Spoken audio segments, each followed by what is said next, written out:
તો કેम છો મારા બધા દાહોદ જિલ્લાના ભાઈઓ અને બહેનો મજામાં?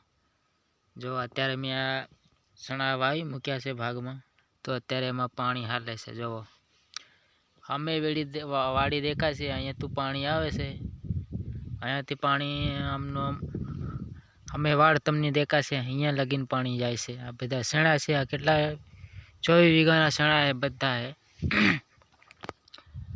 અને શેઠે આ બધું આપણી પર મૂકી દે, પછી આપણે ગમે એ બીજો કંઈક ભાગની વાત કરીએ કે કંઈક બીજાની વાત કરીએ, એ તો ન થાય. કેમ ના થાય ભાઈ?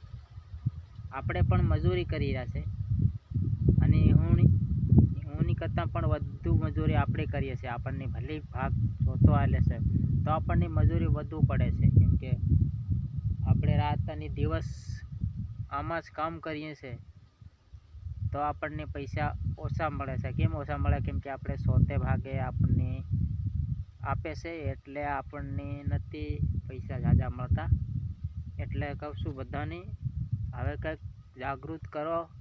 આપણા આદિવાસી બધા સમાજના બધાને કહું, જાગૃત થઈ જાઓ. અને આના સૌરાષ્ટ્ર ખેડૂતના હેડા કરી બધા તમે મરી જવાના છે. એટલે કહું, બધા હળી મળીને સપોર્ટ કરીને નાના મોટા ક્રિએટરો બધા વિડીયો બનાવો, અને ત્રીજો ભાગ થવો જ જોઈએ, તો જ આપણને કંઈક મહેનતના ફળ મળે. અને ચોથા ભાગમાં આપણને કચ્છું ના મળે. એટલે બધાને કહું છું, બધા નાના મોટા ક્રિએટરો વિડીયો બનાવો. આપણું રાજધન પાણીવાળી અને આપણું 12 મહિને હિસાબ કરાવીએ, ખાલી આપણને 1.5 લાખ રૂપિયા કદાચ કમસે કમ મળતા હોય. અહીંયા આપણે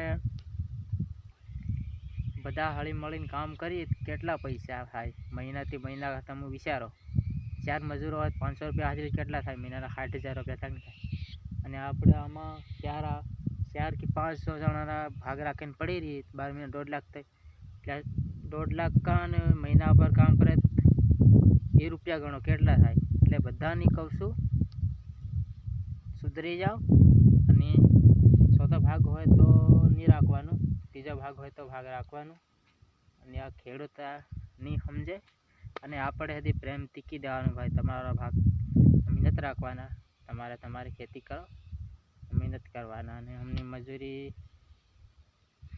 500 રૂપિયા તો નહીં, પણ 700-800 રૂપિયા હતો મજૂરી કરવા હોય, એમ કે કી દેવાનું. ગમે એ ખેડૂત જૂનો ભાગ્ય કે જૂનો ખેડૂતો હોય, ગમે એવા હોય તો પણ એવું કી દેવાનું. અને આ વિડીયો આગળ શેર કરી દીજો. જય જવાન અને જય કિસાન.